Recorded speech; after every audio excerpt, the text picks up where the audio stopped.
గాజాలో Israel Hamas మధ్య జరుగుతున్న భీకర యుద్ధ నేపథ్యంలో ఇటీవల ఇంటర్నేషనల్ కోర్ట్ ఆఫ్ జస్టిస్ అటు ఇజ్రాయెల్ను ఇటు హమాస్ను యుద్ధ నేరస్తులుగా పరిగణిస్తూ ఇజ్రాయెల్ నాయకులకు హమాస్ నాయకులకు ప్రత్యేకంగా సమన్లు జారీ చేసింది. ఈ సమన్ల ద్వారా గాజాలో జరుగుతున్న భీకర మారణకాండకు అటు ఇజ్రాయెల్ ఇటు హమస్ రెండు కారణమని ఇంటర్నేషనల్ కోర్ట్ ఆఫ్ జస్టిస్ పేర్కొంది.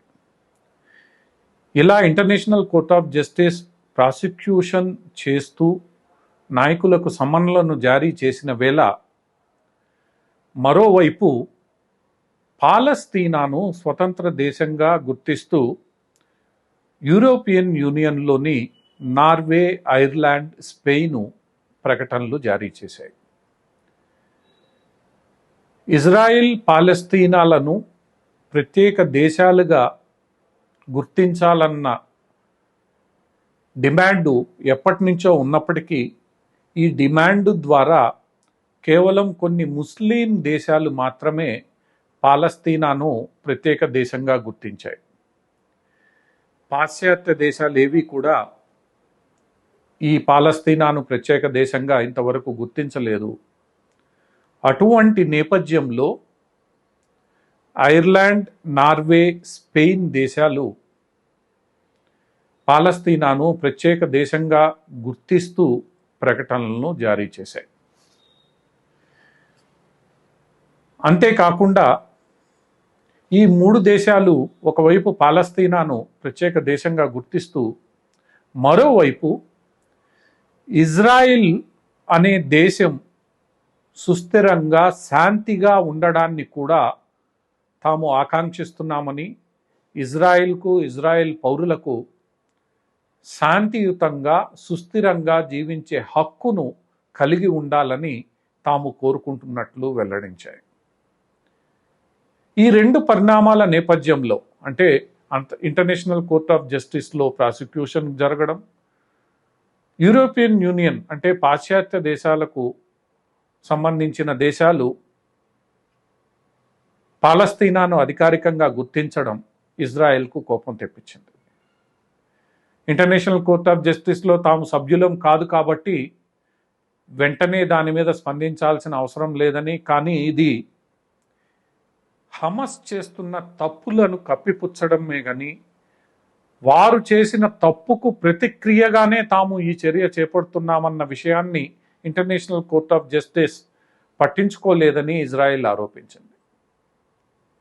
అటు పిమ్మట ఈ నార్వే, స్పెయిన్, ఐర్లాండ్ పాలస్తీనాను గుర్తిస్తూ చేసిన ప్రకటనను కూడా ఇజ్రాయెల్ తీవ్రంగా తప్పుపట్టింది.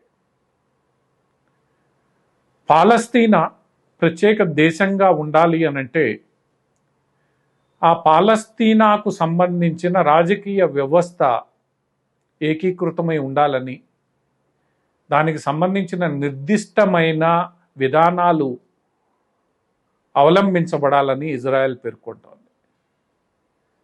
పాలస్తీనా అథారిటీ యొక్క నేతృత్వాన్ని పాలస్తీనా దేశపు ప్రభుత్వంగా దేశాలు గుర్తించిన ఈ విషయాన్ని గాజాలోని హమస్ ఏనాడు అంగీకరించలేదు. హమస్ ఎప్పుడూ తిరుగుబాటు ధోరణిలోనే వ్యవహరిస్తూ ఇజ్రాయెల్ పట్ల వ్యతిరేక భావంతో ఎన్నో అరాచకాలకు, ఆటంకాలకు పాల్పడింది. ఇదే విషయాన్ని ఇజ్రాయెల్ మరోమారు గుర్తు చేస్తూ ఎప్పటి వరకైతే పాలస్తీనాలో రాజకీయ వ్యవస్థ ఇజ్రాయిల్ ఏర్పాటును పూర్తి స్థాయిలో, రాజకీయ వ్యవస్థ అంటే ఇక్కడ పాలస్తీనాలో ఉన్న అన్ని రాజకీయ గ్రూపులు అంటే దీంట్లో హమస్తో పాటు ఇస్లామిక్ జిహాద్ లాంటి చిన్న చిన్న తీవ్రవాద సమూహాలు కూడా అన్నీ ఇజ్రాయిల్ అనే దేశాన్ని అంగీకరించితే తప్ప ఈ రెండు దేశాల సిద్ధాంతం ముందుకు వెళ్ళలేదని, ఇజ్రాయిల్ శాంతియుతంగా మనుగడ సాగించలేదని ఇజ్రాయెల్ చెప్తోంది.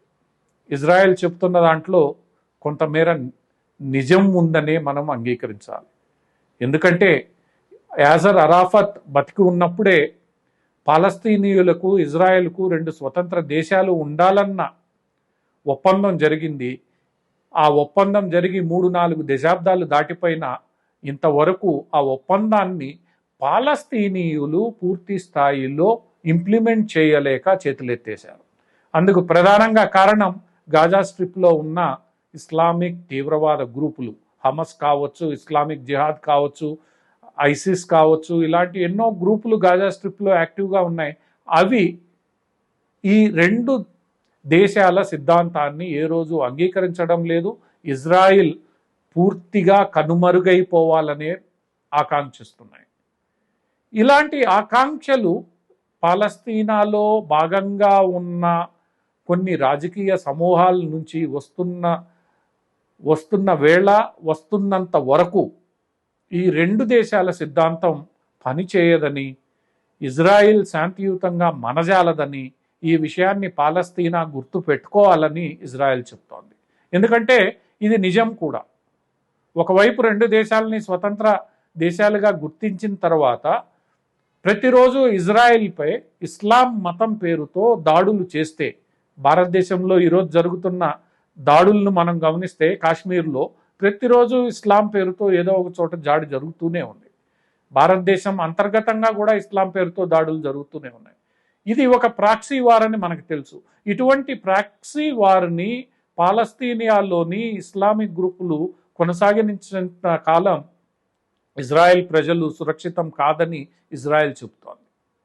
అంటే దీని అర్థం పాలస్తీనాలోని అన్ని రాజకీయ వర్గాలు ఒక తాటిపైకి వచ్చి ఇజ్రాయెల్ను ఒక దేశంగా గుర్తించి భవిష్యత్తులో ఇజ్రాయిల్లో ఎలాంటి అవాంఛనీయ సంఘటనలకు పాల్పడమని స్పష్టమైన హామీ ఇస్తేనే తాము ఈ 2 దేశాల సిద్ధాంతాన్ని అంగీకరిస్తామని, దానికి ఆ 2 దేశాల సిద్ధాంతం విజయవంతం అవుతుందని ఇజ్రాయెల్ గట్టిగా భావిస్తోంది. ఇదే విషయాన్ని ఇజ్రాయెల్ మరోమారు ఈ సందర్భంగా నొక్కి వక్కాయనించింది. నార్వే,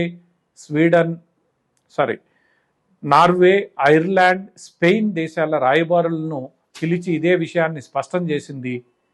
ఆయా దేశాల నుండి ఇజ్రాయెల్ తన రాయబారులను వెనక్కి పిలిపించుకుంది.